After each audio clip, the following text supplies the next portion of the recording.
I actually wanted to practice chunking, and Uh-huh. I also wanted to ask your advice on some sounds, some feeling sounds, like when I need some time to think.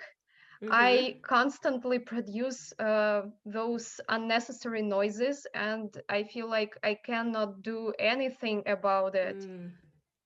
So, and recently I have been making some videos for my company Okay. for YouTube, and Yeah. when editing, I just have to cut out those pieces where I do something like and so Mm-hmm. on. Okay.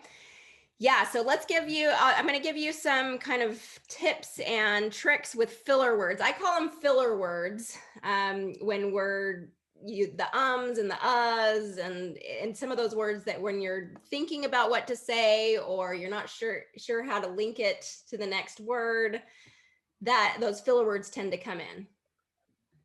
Okay, so say this one word for me. I heard chinking, Oh, and we want to it's get that chunk. chunking. Yeah, Yeah, there you go. chunk. So that short chunking. Good. Good. So Chunking. chunking. Um okay, chunking. Okay, so chunking is, and for the rest of you, chunking is when we take blocks of, kind of chunks of a sentence or words that we're saying, and we connect them fluidly. So Yeah. the linking Yes, is connected through. So what I'm some going to different do is phrases within a sentence, right? phrases within a sentence. And what we do is when you can identify kind of a phrase within a sentence that needs to have more of that smooth connection, it helps us identify, okay, where do I pause? Where do I connect or link? And it really helps with the intonation within that chunk. Okay, so chunking really is, it's a helpful skill in all of rhythm, using the rhythm of English. Okay, Mm-hmm. so Lisa, go ahead and kind of help me kind of identify, or I want you to kind of identify where the chunks would be within this, so that then you Uh, can go through and okay, so tonight okay. Ooh, I'm going to try tonight I'm going to try. to make the case Okay. that inviting a loved one, Mm-hmm. a friend, or even a stranger Okay.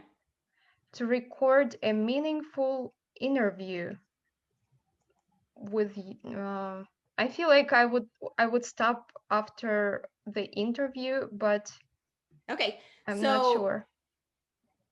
go ahead and let's try it out from there and see how it feels, Mm-hmm. and then you can, and how it sounds, and then you can kind of decide. So I want you to kind of use this, and I'm just, there's not just one right way to chunk. It really depends on how you want the flow to go and how you want that to sound. So let's, what you want to do is just test it out and see, does this work for me? Does it feel like there's a Mm-hmm. good flow to it? And if not, you can switch it around. Okay, so go ahead. Mm-hmm. So from the very beginning. Yeah. Okay, tonight I'm going to try to make the case that inviting a loved one, a friend, or even a stranger to record a meaningful interview with you just might turn out to be one of the most important moments in the person's life and in yours. Okay, so here's what I heard. You didn't actually stop there, and you didn't stop there. You did more here. Okay, Mm-hmm. so it's interesting because you might read through it and then decide where the chunks are, and then go back and read through it again just to kind of get that flow. Okay, so I like that. So go ahead and go through that sentence again. I mean, that Okay, paragraph again. tonight I'm going to try to make the case that inviting a loved one, a friend, or even a stranger to record a meaningful interview with you just might turn out to be one of the most important moments in that person's life and in yours. Okay, good. So there was a couple of times that there's those filler words that came in. So talk to me about what happens in kind of in your flow when that happens. I think that I start thinking how to connect, how to link the words together. That's Mm-hmm. why I produce this sound. And I also sometimes need a moment to collect my thoughts and Mm-hmm. to understand what words to choose to express myself. Okay. And I actually it's kind of interesting because if you're doing it in reading, it's a good place to start to kind of overcome that tendency to use that filler word. So when that filler word happens, we want to stop and kind of go through it again and say, okay, what can we do in those moments? Do we need to pause? Do we need to just link or connect? What needs to happen so that we can take out that filler word? So we're kind of going to be we're working on chunking, but I know that filler word thing is an issue and that you're wanting to solve for. And Yeah, so let's go ahead and combine those two here. So go through this paragraph again and let's work on either pausing instead of the filler word, pausing, or going slower so you feel like you can kind of link through it. Okay. okay. Tonight, I'm going to try to make the case that inviting a loved one, a friend, or even a stranger to record a meaningful interview with you just might turn out to be one of the most important moments in that person's life and in yours. Okay, wonderful. So I love the way that when you're bringing attention to it, you're doing a great job of controlling that and kind of getting that command over it. Yeah, that's So right. it tells me that you have a lot of that awareness, you have that ability. It's just a matter of practice, okay? So Yeah, I think so. first you want to do it more in reading, because I think if you get a really strong command of doing that in reading, it's going to be easier to do it in conversation. And I don't know, with the YouTube videos, is there a script, is there a teleprompter, or you're just talking? There is no script, there is a Okay. plan, and I just speak out. Yeah. Okay. So what you're going to want to do is do a lot of work on this in the reading aspect. And then you'll start kind of bridging that over to you have the notes that you're going to be going off of, and just taking one section at a time and saying, okay, how am I going to explain this? Say it out loud, record yourself, and just work on and getting that fluid movement between the words. Because I mean, a little bit of ums and uhs is fine. It sounds natural and it's fine.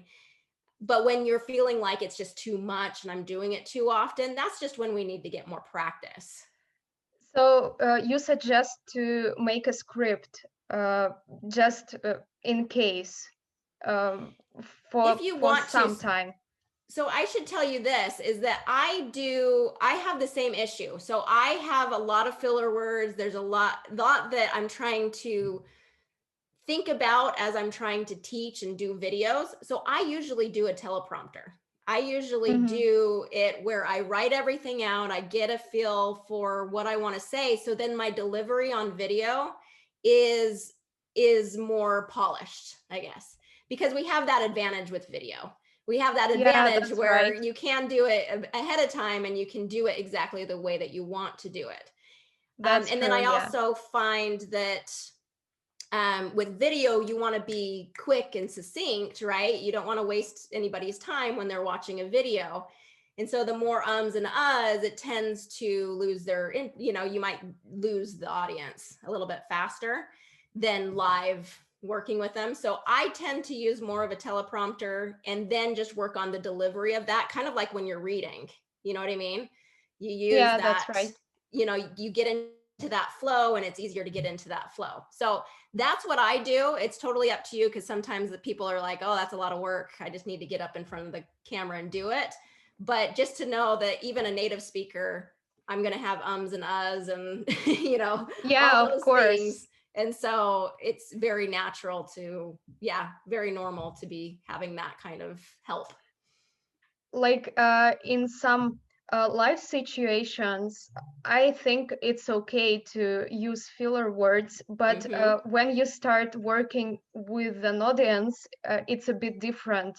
Yeah. You want them to look at you and to listen to you, but Mm-hmm. if you start using a lot of filler words, they can get easily distracted and annoyed and whatever.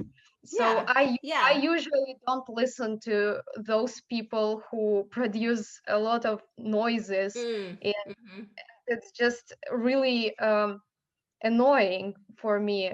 So I feel like other people also can be the same and want to work on myself. Yeah. Yeah. And it just depends on what you're trying to produce and how you want to produce that. And so, just so you know that that is a common practice, I think, when you're doing Yeah. video. Okay. All right. Okay. Great. Thank Thank you. you, Lisa. Your voice is important and needs to be heard.